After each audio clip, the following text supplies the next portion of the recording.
आज सियासी हलचल तेज हो गई है और एक ही फ्लाइट से नीतीश और तेजस्वी आ रहे हैं। फ्लाइट में तेजस्वी और नीतीश एक साथ बैठक में शामिल होने के लिए दिल्ली पहुंचने वाले हैं।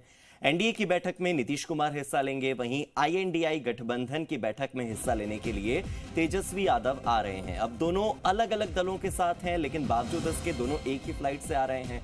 एक ही फ्लाइट से आ रहे हैं तो संभव है कि दोनों के बीच में बातचीत होगी।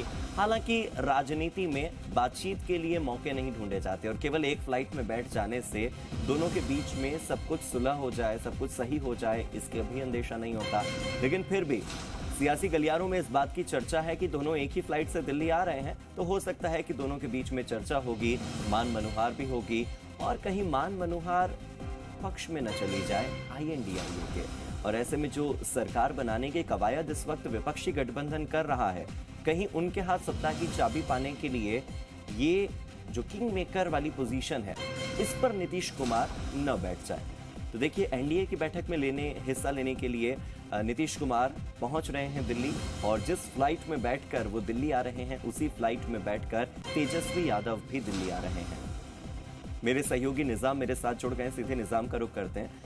निजाम, वैसे तो राजनीतिक गलियारों में इस तरह की चर्चाएं बहुत हैं कि दोनों एक फ्लाइट से आ रहे हैं तो बातचीत होगी, लेकिन क्या वाकई एक फ्लाइट से आना इस ओर संकेत करता है कि दोनों के बीच में मान मनोहार भी होगी और आईएनडीआई गठबंधन को मजबूत करने के लिए कोई कवायद तेजस्वी कर सकते हैं नीतीश के साथ?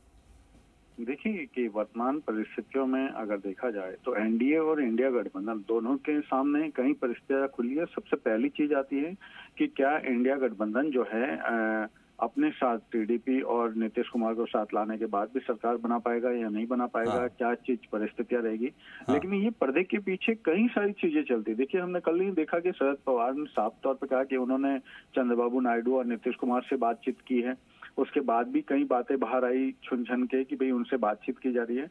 तो बेशक, क्योंकि इंडिया गठबंधन का गठन करने वालों और नेताओं में अगर देखे जाए, प्रारंभिक नेताओं में नीतीश कुमार ही सबसे पहले आगे आए थे और चंद्रबाबू नायडू भी इसमें आगे शामिल थे। तो यानी जिन्होंने इंडिया गठबंधन को अगर अस्तित्व में लेकर आए, उन नेताओं में शुमार है अगर चंद्रबाबू नायडू और नीतीश कुमार, तो बेशक एक संभावनाएं दिखती हैं इंडिया गठबंधन दलों के नेताओं को, और वो ऐसा मौका नहीं छोड़ते। तो देखिए, शरद पवार इस पर्दे के पीछे बहुत बड़ी भूमिका रहती है। जब वो अपने चाणक्य दिमाग लगाते हैं, वो सुबह ही पहुंच चुके, कल ही उन्होंने बातचीत की, और अब तेजस्वी यादव का नीतीश कुमार के साथ एक ही फ्लाइट में आना ये संयोग मात्र नहीं हो सकता, क्योंकि जिस तरह से राजनीतिक चीजें होती है, यही मौके होते हैं जब सभी बगैर किसी के सामने आए भी बहुत सारी चीजें संभव होती है।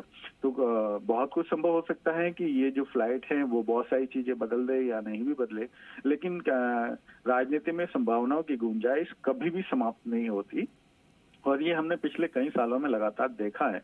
तो बेशक एक नई चर्चाओं को जन्म दे दिया है कि दोनों अगर एक ही फ्लाइट से आ रहे हैं तो क्या कुछ संभावनाएं बन सकती है। ऐसा नहीं, संभव नहीं है कि नीतीश कुमार से तेजस्वी की मुलाकात नहीं होगी, क्योंकि तेजस्वी ने जब भी देखा है चला के वो सामने जाके मिलते हैं, बातचीत करते हैं, उनको प्रणाम करते हैं, चाचा तक कहते हैं उनको। तो संभावित है कि फ्लाइट में क्या कुछ होता है, वो बहुत सारी चीजें संभावनाएं पैदा कर देती। ठीक है, बहुत बहुत शुक्रिया मेरे साथ जुड़ने के लिए और इन तमाम जानकारियों के लिए निजाम।